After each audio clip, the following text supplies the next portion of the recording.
안녕하세요. 2026년부터 기초연금을 받으시는 분들께 정말 중요한 소식이 있습니다. 바로 월세 지원, 그러니까 주거급여에 아주 큰 변화가 생기거든요.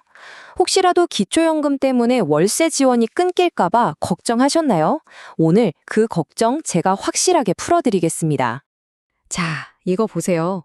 아마 많은 어르신들이 가장 걱정하시는 부분일 거예요. 아니, 나라에서 기초연금 준다고 해서 받았다니 오히려 매달 받던 월세 지원, 그니까 주거급여가 뚝 끊기는 거 아니야? 하는 바로 그 불안감.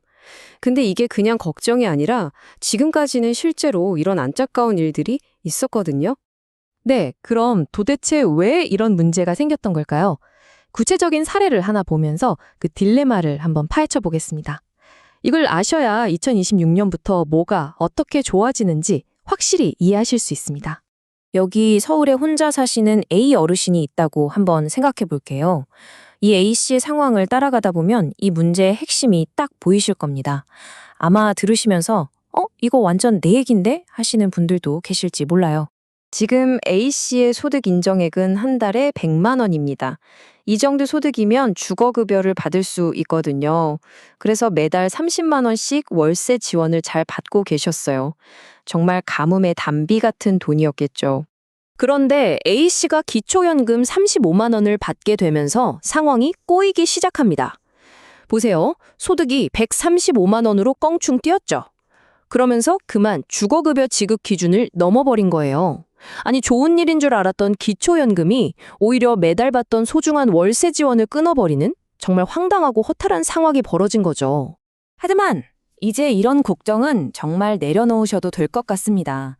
바로 2026년부터 이런 안타까운 상황을 막아줄, 뭐랄까, 구원투수 같은 새로운 제도가 드디어 시행되거든요.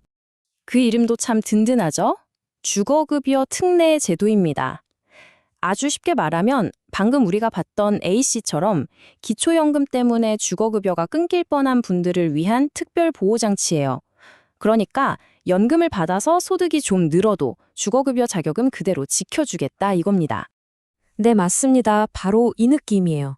좋은 일 하려다가 오히려 손해를 보게 되는 이런 허점을 막아주는 아주 든든하고 믿음직한 구원투수가 등판한 셈이죠. 자, 그러면 이 새로운 제도가 우리 A씨의 지갑에 실제로 어떤 변화를 가져다 줄까요? 말로만 듣는 것보다 숫자로 직접 비교해보면 그 차이가 확 와닿으실 겁니다. 이야, 이 화면이 모든 걸 설명해 주네요. 보세요. 예전 방식대로라면 35만 원 받으려다가 30만 원이 깎이니까 실제 손해주는 돈은 고작 5만 원 늘어나는 거였어요. 하지만 2026년부터는 완전히 달라집니다. 월세 지원 30만 원은 그대로 받고 거기에 기초연금 35만 원이 온전히 더해지는 거예요. 이건 정말 하늘과 땅 차이죠.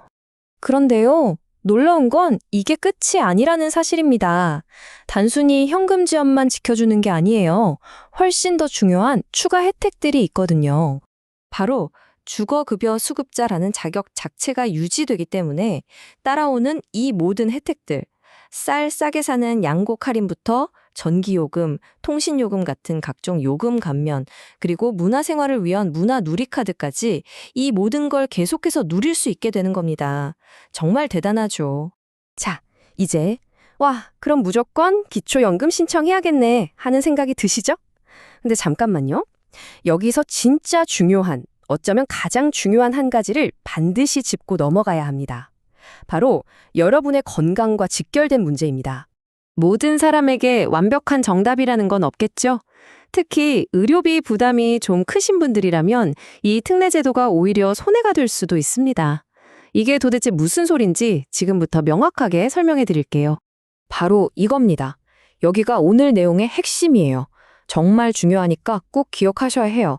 이 새로운 특례 제도는요, 이름 그대로 딱 주거급여만 지켜주는 겁니다. 다른 건 안 돼요. 그러니까 안타깝게도 의료급여 자격까지는 보호해주지 못한다는 거죠. 만약에 기초연금을 받아서 소득이 늘었는데 그게 의료급여 기준까지 넘어버렸다? 그럼 의료급여 혜택은 사라지는 겁니다.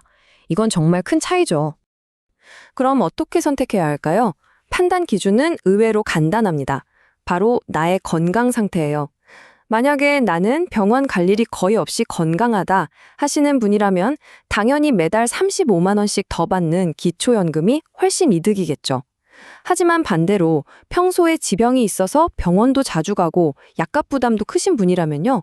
어쩌면 매달 들어오는 현금보다 병원비를 확 줄여주는 의료급여 자격을 지키는 게 훨씬 더 현명한 선택일 수 있다는 겁니다. 이 선택이 너무 어렵게 느껴지신다고요? 괜찮습니다. 걱정 마세요. 다행히 방법이 있어요. 기초연금은 한 번 신청하면 그걸로 끝이 아니에요.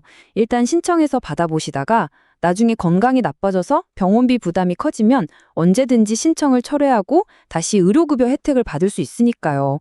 너무 큰 부담은 갖지 않으셔도 괜찮습니다. 자, 이제 거의 다 왔습니다. 마지막으로 여러분이 헷갈리지 않도록 보너스 정보 하나 드릴게요. 이 특례라는 이름이 붙은 제도가 사실 몇 개 더 있거든요. 오늘 배운 주거급여 특례랑은 어떻게 다른지 제가 확실하게 교통정리를 해드리겠습니다. 이 표 하나면 모든 게 깔끔하게 정리됩니다.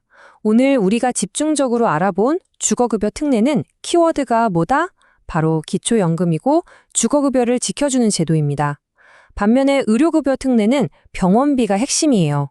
희귀병처럼 의료비가 너무 많이 나올 때 도와주는 거고요. 마지막으로 자활급여 특례는 자활사업에 참여해서 소득이 늘었을 때 의료급여를 지켜주는 겁니다. 이름은 비슷비슷하지만 각각 무엇을 왜 지켜주는지가 완전히 다르다는 것, 이것만 꼭 기억해두세요.